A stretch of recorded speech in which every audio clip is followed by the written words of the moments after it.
You're listening to The Dr. Nina Show with Dr. Nina Savelle Rocklin, only on LA Talk Radio.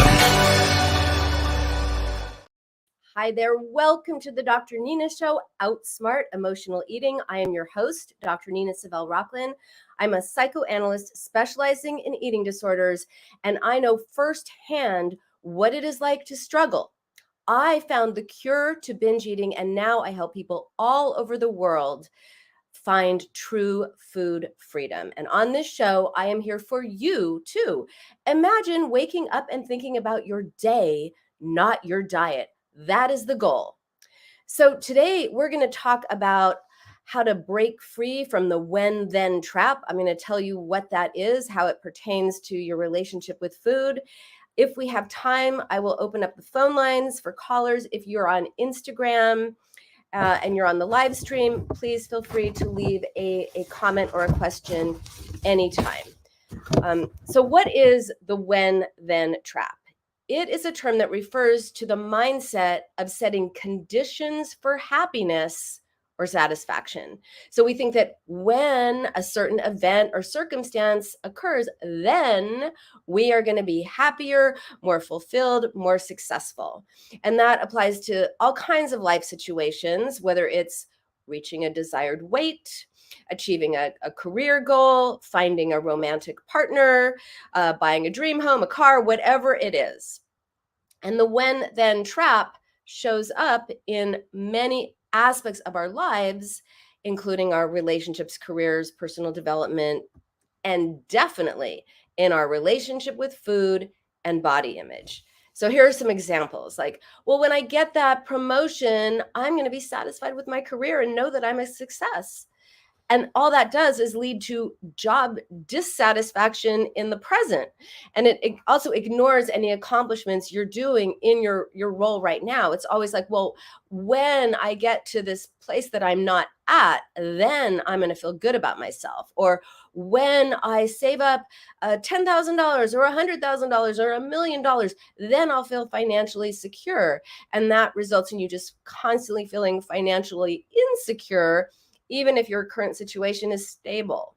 It's just never feeling good about where you are. Or when I find a partner, a romantic partner, I'll feel complete. Or when I get married, or have a baby or have another baby, then I'll be happy. Happiness is always in the future. When I run a marathon, I'll consider myself a real runner, which again diminishes all your current achievements and all your progress, makes you just feel inadequate. When I lose 20 pounds, the one that I think that is, what we're here to talk about today, when I lose 20 pounds, I'm going to feel attractive and I'll be more confident. I'll start dating. I'll change these different areas of my life.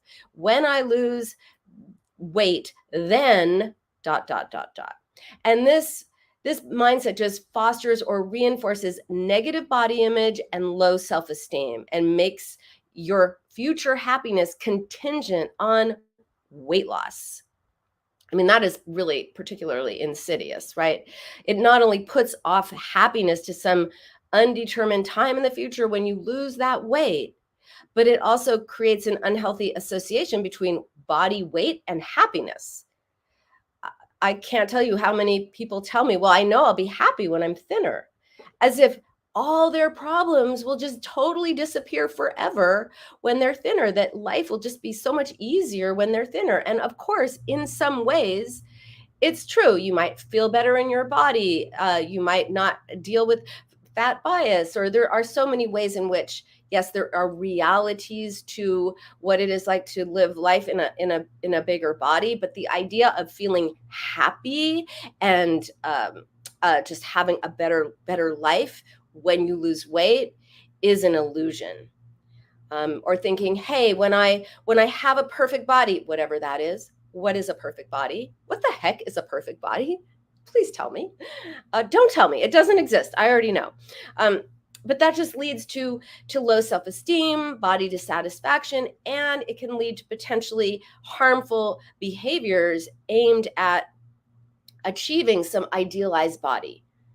And of course, that leads to the diet binge cycle, which just further makes your self-esteem plummet, and it's just horrible. Look, there's no such thing as perfection when it comes to bodies. Also, this when when I lose weight, when I have a perfect body, then I'll have the great life. It reinforces the belief that self-love and self-acceptance are conditional, and that they are conditional on your appearance. You can only like yourself and feel good about yourself if you look a certain way. Only then do you deserve love and acceptance from others and from yourself. So if you have thoughts along these lines, or if you have thoughts along the lines of, well, when I stop binging, I'll feel good about myself, that also puts the focus on the behavior itself, which ignores all the reasons that contribute to binging or to other forms of disordered eating. So the when then trap can be harmful for many reasons, as you can tell from what I just said. But I'm going to just expand on that. Here's why it is so bad. It leads to continual dissatisfaction. It inherently places happiness in the future. And then you can't feel so good about the present moment. You're always feeling a lack of not having enough because you're always looking forward to something else in the future for fulfillment. By the way, if you never feel satisfied in the present, this can contribute to binging, because we can't get the thing that we want in the future. You can't just snap your fingers and be at the weight you want to be. You can't snap your fingers and instantaneously feel good about yourself. You can't have more of what you want in the future, but you can have more of what's in the kitchen. So sometimes feeling this continual sense of dissatisfaction and emptiness and longing and yearning for something you don't have or don't feel like you're experiencing can lead to the having more food, because that is something you can have more of in the present. And it's not like you're consciously thinking at that. No one is like, oh, I really feel deprived of a sense of well-being and connection because I don't have it. I feel so deprived. So I'm going to symbolically deal with that deprivation by like not depriving myself of food and getting more food that is good in the present. Says nobody ever, but it's an unconscious connection. So it's part of those roots, those unconscious, hidden from us roots that lead to the behavior. That's why we don't want to focus on binging itself. We want to focus on why. Also, the when then trap puts an overemphasis on external factors, external validation, external achievements, or validation for happiness. So you're outsourcing your happiness to factors beyond your control, because often it's when this happens, then I'll be happy. Well, the this that you want to happen can be contingent on many factors, including yourself. It also leads to less enjoyment and appreciation of life, because if you're always focused on the future, there is a tendency to overlook or undervalue your present experiences, your present achievements. And that diminishes your capacity to enjoy the present and appreciate what you have. And by the way, if you feel like blah and disgruntled and upset and all of that, why, you might use food to comfort yourself, right? If life always feels like, oh, I'm trying to get somewhere and I'm not there yet, and I'm only going to be happy when I'm there, or I'm going to be happier when I'm there, that's a bummer. And if you're pervasively feeling that way, it can lead to using food for comfort. And of course, the when then trap also just causes more stress, more anxiety, because by attaching your happiness or your self-worth to a specific outcome, weight loss, or a partner, or a new job, anything like that, success, it just makes you feel bad about your present. And if you use food to cope, it is a vicious cycle. You think you'll be happy when something changes, which causes anxiety or causes depression because, you're not happy now. And then that makes emotional eating worse because if you're anxious or depressed, you might use food. If you're anxious, to kind of sedate yourself or comfort yourself. If you're depressed, you might use food also to comfort yourself. So it's a cycle. You feel anxious because you're not where you want to be, which leads to emotional eating, which leads to more anxiety. And also, the when then trap leads to this perpetual cycle of deferral. It's the even if the when condition is met, the satisfaction is always temporary because it's never how you think it's going to be. I remember once I really wanted this. I wanted this particular car. This was years ago.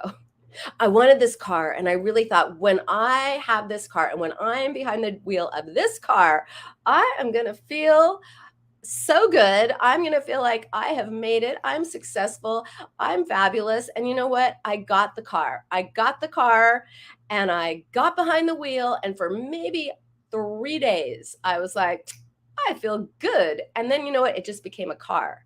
It no longer made me feel like, this is it, an emblem of success. I have the car of success. I feel good about me. No, that lasted like 3 minutes. 3 days, I was like, yeah, I love my car. And then after that, it was just a car. It no longer made me feel good about me or my success or whatever. And then I was on to the next thing. So true happiness then always becomes out of reach. It's like, I know someone who does this with houses. When I have a house in this area, I will know that I've made it and I'm successful. And what happens? You know what? They get the house in that area, they feel good. And then after a little bit, it becomes, but you know what? Maybe it's not, I just don't feel like I thought I would. I think I need to go higher up on the hill and live in that bigger house up there. And what happens? This person is going to get a bigger house, live up there, and the same thing will happen. If you don't figure out what it is that is keeping you from being happy on the inside, because happiness is an inside job, nothing you do, no amount of weight you lose, no clothes you buy, no car you drive, no job you have, no thing that you do is going to ever make you feel good enough. So the when then trap is a trap because it makes you feel bad about you. And let me just say something about goal setting, because it almost sounds like, well, then why set a goal? Right? But this is different from goal setting. Goal setting is important. It provides motivation.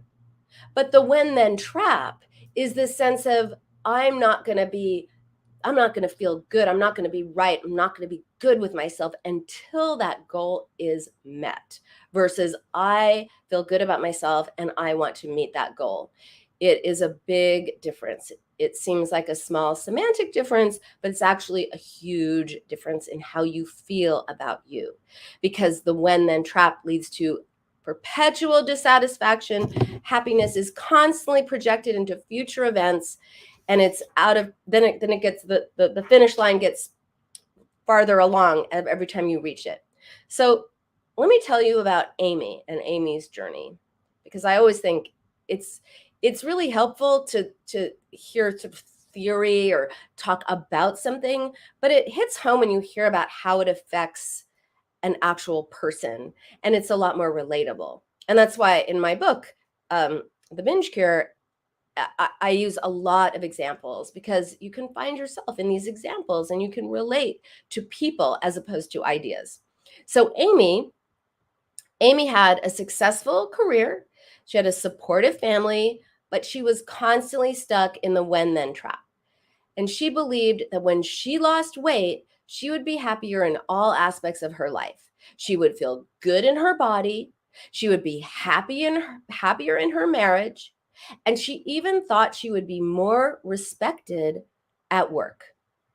And this belief, maybe you can relate, this belief had led Amy to try every weight loss program there is, from Weight Watchers to intermittent fasting to cookie diet to South Beach to you name it, Amy had been on that diet. I recently posted on Instagram a statistic that was from a research done in England maybe 15 or 20 years ago that said that by the time the average woman is 45 years old, she will have tried 61 diets. 61 diets by the time the average woman is 45 years old. That is an insane statistic. So that's about spending your entire life dieting. And that was Amy. She for sure had done her 61 and diets. She wasn't even 45. So she would go on these diets. She would lose weight, and inevitably, because you know what, you do lose weight on a diet. Yeah, they're just not sustainable. Inevitably, she would go off the diet. She would regain the weight, plus usually a little bit more, because that's what happens with diets. And then she would end up so frustrated and so upset with herself. So we looked at Amy's belief that she would be not just a happier person if she lost weight, but somehow a more lovable person if she were thinner. And we challenged that idea, and we worked on her self-definition and her self-esteem. And Amy was eventually able to feel good about herself, even though, this is important, even though she felt bad about her weight.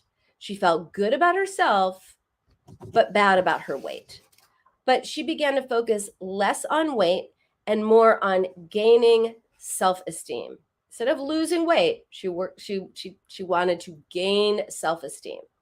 And she was finally able to break free from the when-then trap and understanding really on a core level, not just intellectually, that her worth and her happiness were not dictated by her weight. And how did she do this? By challenging the ideas that caused her to believe she was not good enough in the first place, which, you know, went back to her childhood when she was in this family that was everyone was very fit and very sporty. They were always playing sports of one kind or another, and she kind of liked reading books and watching old movies, and like she loved Audrey Hepburn, and this was in the 90s. So she just didn't fit into her family, and all the family was like, they were not all super thin, but they were super active, but they were maybe more fit than she was. And she got this idea in her head, and wasn't given to her overtly, but she interpreted her situation as there was something wrong with her because she wasn't this thin, sporty person.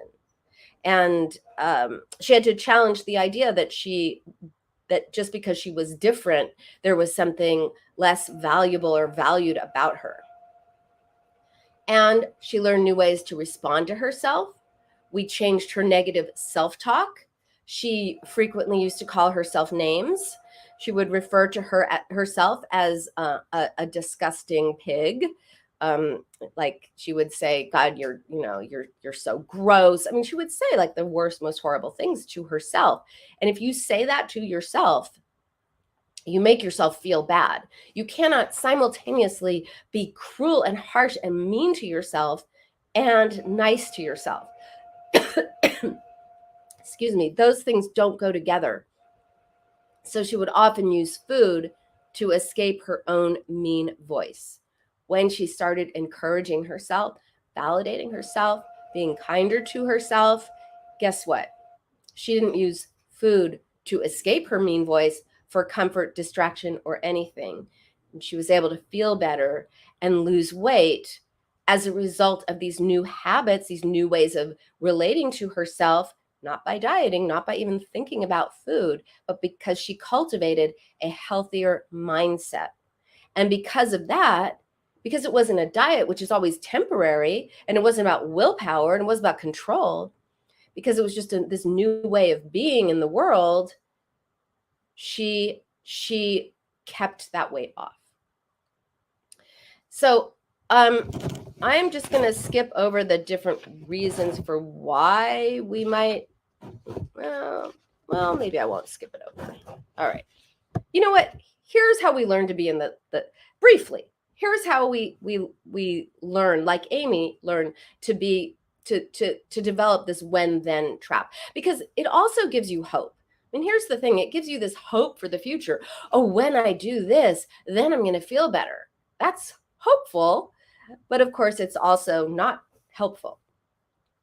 And so one of the reasons we fall into the when then trap is cultural conditioning. A lot of cultures encourage future oriented thinking, especially around achievement and success. So from a young age, especially here in the United States, we're taught we need to work towards future goals, get good grades, go to a good college, get a great job, and that is the key to happiness and success. It might be the key to success. It may not be the key to happiness. Also, the when then trap, which I a little bit was just talking about, is a coping mechanism. Because when things are going really badly and when you feel terrible and you think, well, when this happens, I'm going to feel better, you're distracting yourself from your present situation, which can be painful or difficult. So it is a way of managing current unhappiness by believing it's temporary and will end once a certain event happens. The problem is you're always in the future then. Well, I'll be happy when. Then you get it. Like I got my car and it was like, okay, I thought this would make me a lot happier than it does. It doesn't.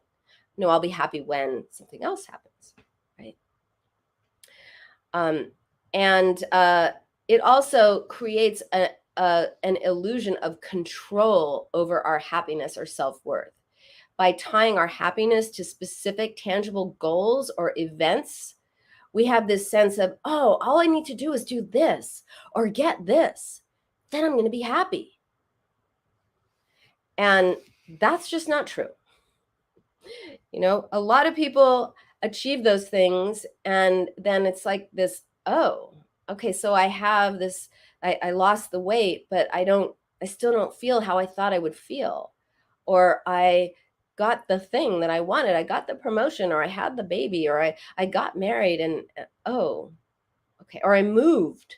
That's a big one when I'm pulling a geographic, right? When I move to this place, I'm going to feel good.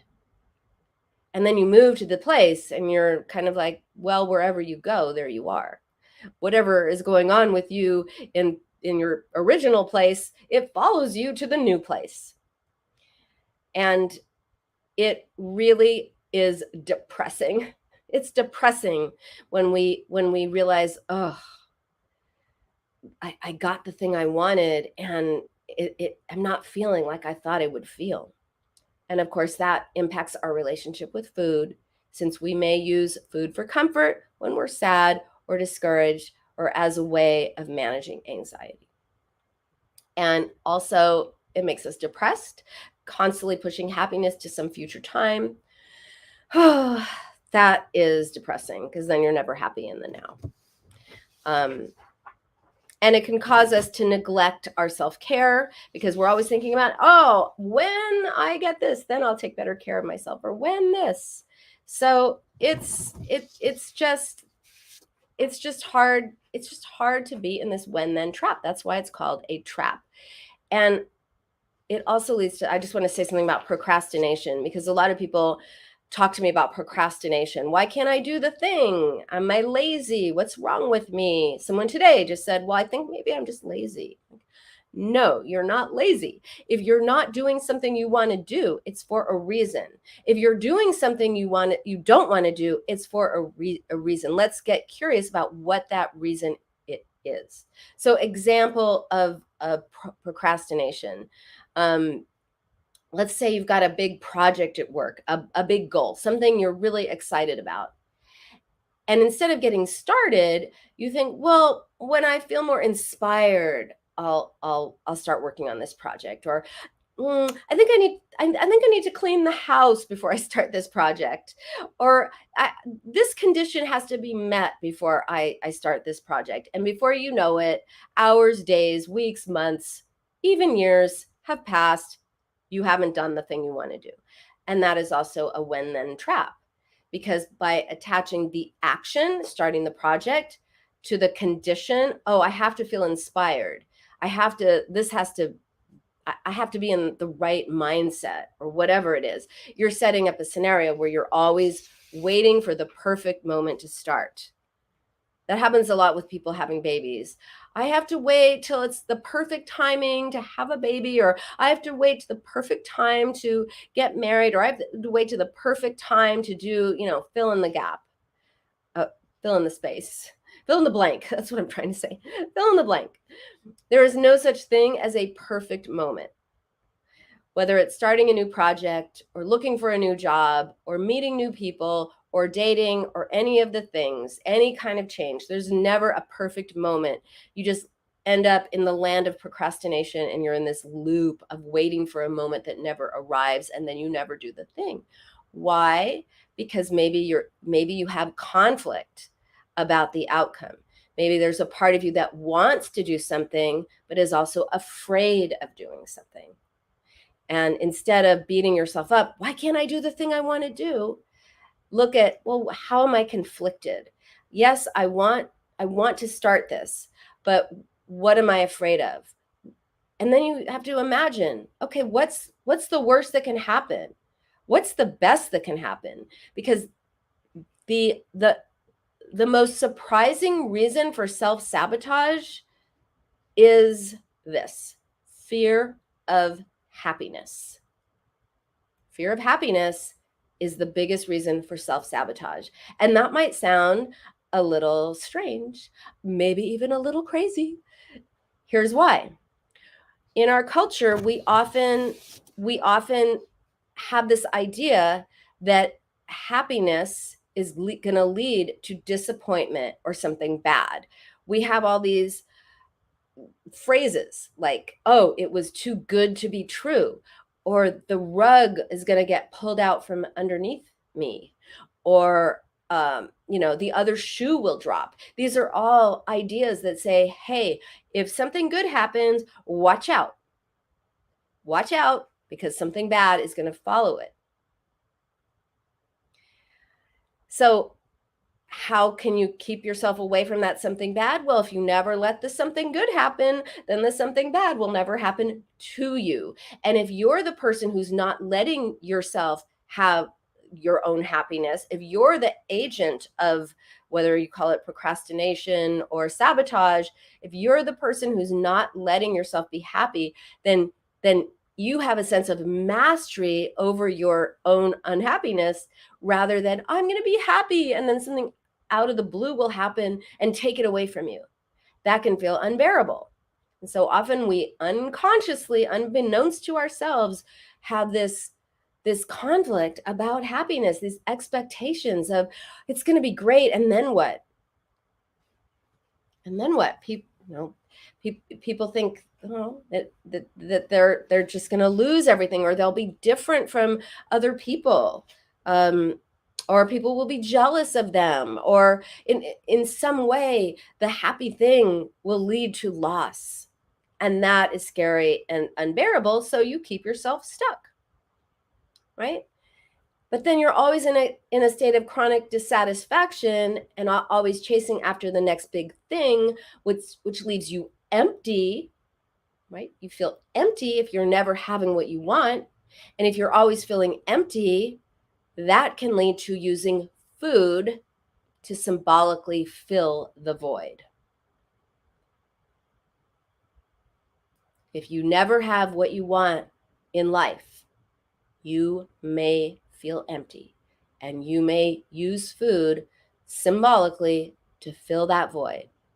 And then you're not thinking about your emptiness or what you don't have. You're busy beating yourself up for, how could I eat that? Oh my God, I have no control. I have no willpower. I'm going to start a diet tomorrow.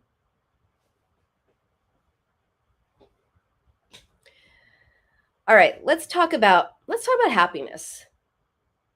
And in particular, the fallacy of conditional happiness. And by the way, if you're watching on Instagram and you have a comment or a question, please feel free anytime. Drop the comment. Let me know your thoughts. If you can relate to what I'm talking about, if you have any questions about it, I'd love to hear from you. So the concept of conditional happiness is kind of linked or related to the when-then trap. And it's based on the idea that happiness depends on certain conditions being met. So it's on hold. So happiness is on hold until these conditions are fulfilled. But the truth is that this is a lie. The truth is it's a lie. So here is why. One is what's called like moving target syndrome. The problem with conditional happiness is that, and again, this is when then trap, really, that once you achieve one goal or condition, you always set another one. So the finish line of happiness is always moving further away, and you're constantly chasing after something, which can leave you feeling perpetually unsatisfied and unhappy despite whatever's actually going on in your life. And again, emptiness, unhappiness, food comforts, food fills the void, and all of that. And also it overemphasizes the future. It only focuses on what's ahead, often at the expense of the present. You're so focused on what you want or what you think you need to be happy, or this like weight that you're going to be when you're going to be happy, that you overlook the joys and happiness that can be found in your current situation. So when Amy was so busy thinking about like, well, when she lost weight, she would be happy, she wasn't living her life. She wasn't enjoying time with her husband. She wasn't having fun with her kids. She wasn't enjoying her time with her friends. She wasn't really living her life. She was existing her life and constantly beating herself up. And happiness is found in the little moments of today. It's not found in the things that we have for tomorrow.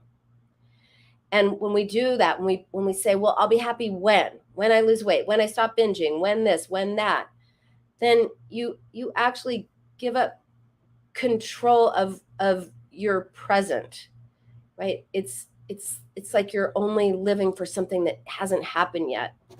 And external factors and different things that can happen in the world can be unpredictable. We all just learned that from COVID, right? In so many different ways. People made so many plans for 2020. And then guess what? No matter how well you planned, those plans got upended. So to break free from the fallacy of conditional happiness, to break free from the when-then trap, it involves cultivating a sense of well-being in the moment instead of like a ladder of life. When I talk about the ladder of life, I talk about how it's really not healthy to always look up the ladder. This is the when-then trap, and say, when I get to that rung on the ladder way up there, I'm going to feel good about myself. You could see you're never on the rung you are. You're always like, I'll be happy up there. So it's really important to look down this ladder of life, metaphorically, look down and say, wow, look how far I have come. I was down there back then, and I felt this way, and I did this, and this is the way I saw myself. Look how far I have come. I am so proud of myself. Wow, that has been a really steep climb. I've come a long way. I really have. Then you recognize how far you've come, and you can feel good about that. Kind of, pat yourself on the back. Yay me, I worked hard. I worked through challenges. I stretched myself. I went out of my comfort zone. I changed my thinking. I changed my behavior. I feel different now than I did back then. So you got to balance that with being on the rung where you are. Here I am now. We only have today. Today is what we have. How can I feel good today? What is it about today that I can find moments of joy or peace or appreciation? And this is not to be confused with toxic positivity, which is ignore all the bad stuff. Everything's great. It's looking for the moments in your life that you can hang on to that give you that joy, that make you feel good. And they could be small, like my giant 160-pound puppy of a dog, who's my, Zane, my 9-year-old Great Dane, who thinks he's a puppy, and he'll just come up and he'll curl his little head in his big head, his head in my lap, and he'll just look up at me, and I'll be like, oh, such a sweet moment. Like, that's a moment, that's like a joyful, sweet moment to be cherished. If it's always like, oh, I got to do this, this, and this, then you miss those moments. And those moments are beautiful. Or hugging someone you love, or being hugged, or talking to a friend, or going for a walk. Or I just went outside my house and there was a giant butterfly, like a 4-inch butterfly. And I was just looking at this butterfly going, wow, that's beautiful. We miss those moments if we're always thinking about, oh, I can't be happy unless I weigh this or do this or achieve this or blah, blah, blah, blah, right? Yes, those things are going to make you feel good, but don't make your happiness predicated only on that. It's really, we trick ourselves to think because we're conditioned to think, when I get to this place, then I'll be happy. No, you've got to figure out what in life makes you happy. And that it gives us a distorted perception of what makes us happy, right? Conditional happiness, which is part of the when-then trap, it distorts our ideas about what we need to make us happy. It creates unrealistic expectations or ideals, which can, when we don't meet them, because sometimes out of things that are outside of our control, it leads to disappointment and feelings of inadequacy. Oh, I couldn't make my goal. I couldn't do that. I'm not there yet, or I may never be there. And then you feel bad about yourself instead of, okay, I can handle that disappointment without it meaning something about me, but I also have other aspects of my life that really bring me joy. And when you have that kind of balance, you can balance the disappointment with the joy. Because life is not just one thing or another. That's why toxic positivity is toxic, because it tries to dismiss anything painful or upsetting or disappointing. And the reality is, we live in a world where we encounter disappointment and frustration and hurt and pain. We just do. It sucks, but it's true. But if we just say, oh, no, it's fine, it could be worse, I got to look on the bright side, and all of that, we never get a chance to process our feelings. And if you don't process your feelings, you might stuff them down. And the reality is, we can't always be happy. So it's holding, yes, I feel bad for these reasons. Of course I do. How could I not? And I also feel hope, and I have good things in my life right now. So yes, the bad things are bad, and I feel disappointment and I feel crushed, and all the things, hurt, rejected, pain, angry, whatever it is, that's true. And I'm going to process that. And also, not but, and what makes me feel good in my life? What can I do today? Who can I talk to? What practice can I use to bring a little bit of peace and joy into my life? Because, we can't, how do we know if we're happy if sometimes we're not, sometimes we're unhappy? We only know we're happy because we've been unhappy. We've got to learn how to deal with the unhappy parts so that we don't use food or other coping mechanisms to distract ourselves. And by fixating on certain conditions for happiness, such as weight loss or stopping binge eating, we miss out on those opportunities for joy, for fulfillment. We might not recognize or appreciate these other aspects of our lives that could contribute to our happiness. We're so focused on tunnel vision, gotta lose weight, gotta stop this, gotta do that, gotta start this or stop this, that we never are in the moment. So on the ladder of life, it's all about balance. It is good to look up the ladder in that you want to say, yes, I have goals. I do want to climb the ladder. I want to evolve, but not looking up the ladder by saying, I'll only be happy when I get to that rung. It's to be able to say, yes, I want to be there. I do have goals in my life, and those goals are not attached to my sense of self-worth, but I'm going to balance my goals with an appreciation for how far I have come. Look down the ladder, go, wow, look how far I've come. I've been through some stuff in my life, right? I've overcome it. I am proud of myself. I feel good about myself. Encourage yourself. Pat yourself on the back. You're resilient. You're resourceful. You climbed the ladder thus far. You got here. And then the third part of it is be where you are. Yes, you have goals. Appreciate where you've been. Be where you are. That is really a recipe for feeling good. And when you do that, you don't have that you're not stuck in that when then trap, or that sense of conditional happiness. Because happiness isn't something that happens to us when certain conditions are met. It is something that we cultivate from within ourselves. It is found in our daily lives. It is found in those moments of peace. And if you can be peaceful with yourself, which you can't be if you're always negative and self-critical, if you turn that critic into a friend, if you can be peaceful with yourself, if you can have, be loving and kind and encouraging to yourself, if you have connection and joy that you can find, like me with my butterfly earlier today, then all of those little moments add up and they balance out the sense of loss for what we don't have yet, because it's up the ladder, and it makes you feel good in your life now. So it's about appreciating who you are now, what you have now, while you still have aspirations for growth and like I said, evolution.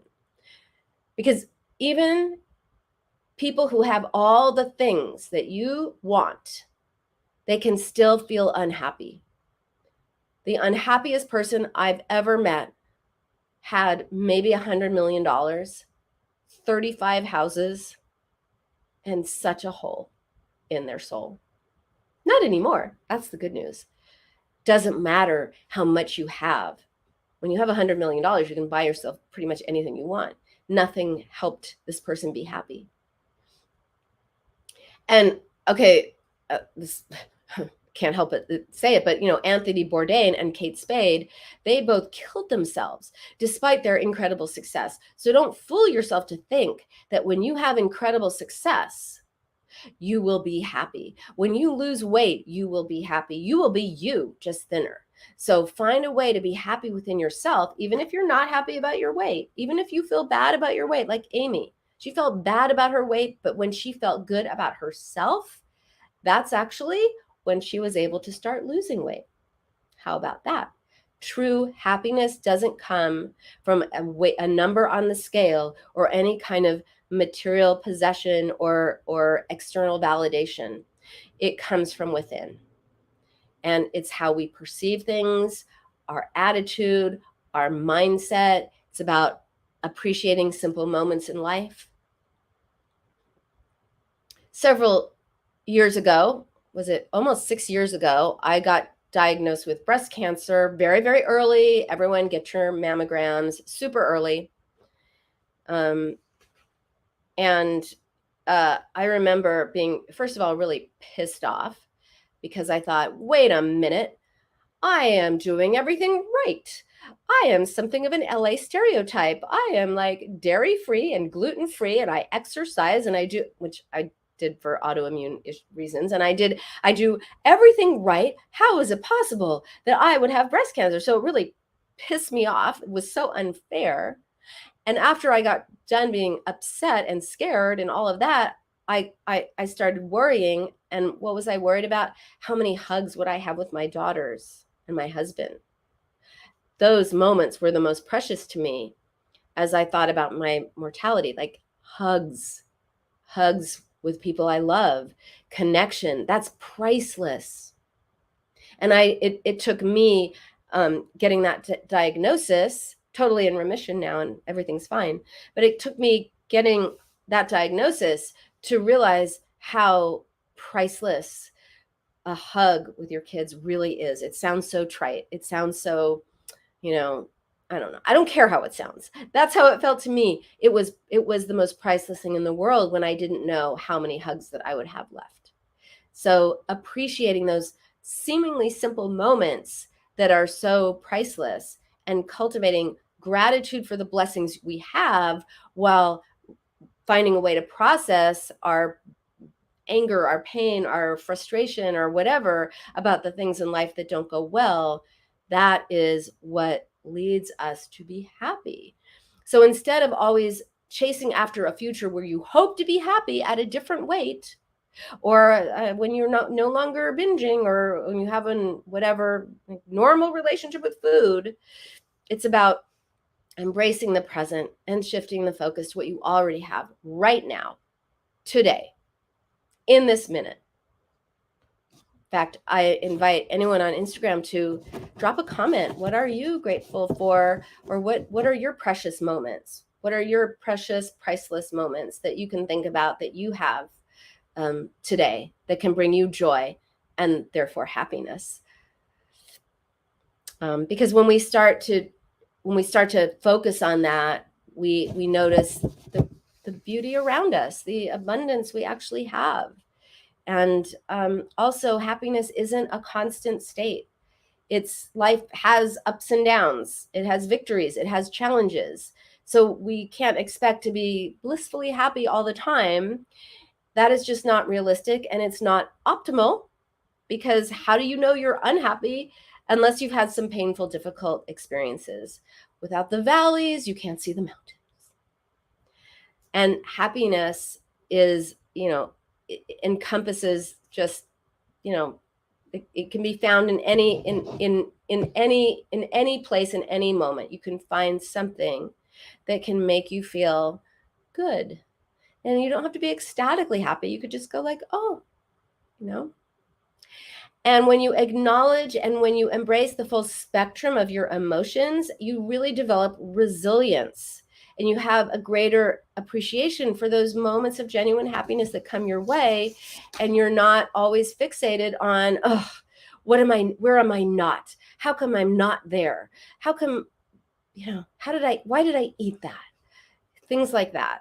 So it takes effort. It takes commitment. Anything worth doing is hard. But it means nurturing your physical, mental, and emotional well-being. So do things that make you happy. Instead of getting stuck in that when-then trap of conditional happiness, do things that bring you joy.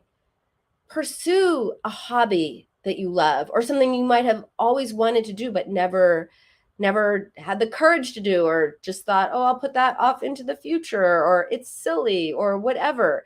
Or spend time with people you love, or go out in nature. It just, all of these moments, that's our lives, right? That's life. And that is what enhances our sense of living and not existing.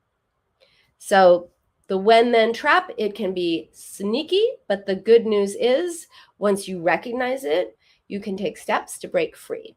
So when you learn to appreciate the present and understanding that while, yes, it is great to have goals, to have aspirations, your happiness is not about ticking off certain boxes or reaching milestones. It's about enjoying that journey.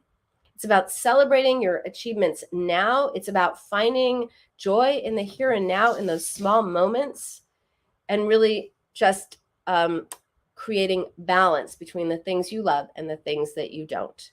And so the next time you catch yourself falling back into that, well, when I lose weight then, or when I do this then, take a step back and ask yourself, wait, can I find satisfaction and happiness in what I am doing right now, right this moment?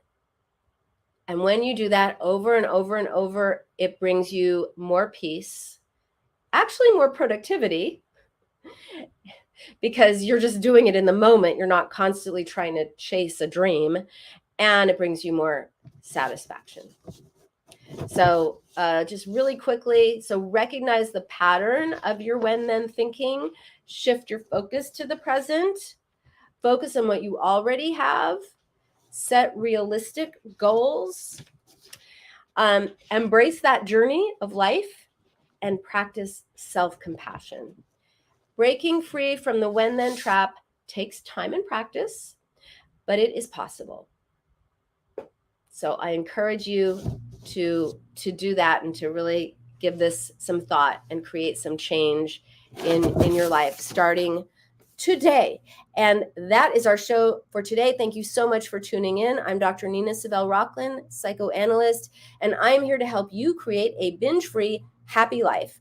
I'm here live on LA Talk Radio every Wednesday at 11 a.m. Pacific, or you can listen later wherever you get podcasts. And for a deeper dive into this topic and many, many, many, many others, check out my book, The Binge Cure, 7 Steps to Outsmart Emotional Eating. It is a bestseller on Amazon, where it is available in all formats, including audiobook, when I read it to you. All right, stay curious, not critical, and I will see you next week. Bye for now.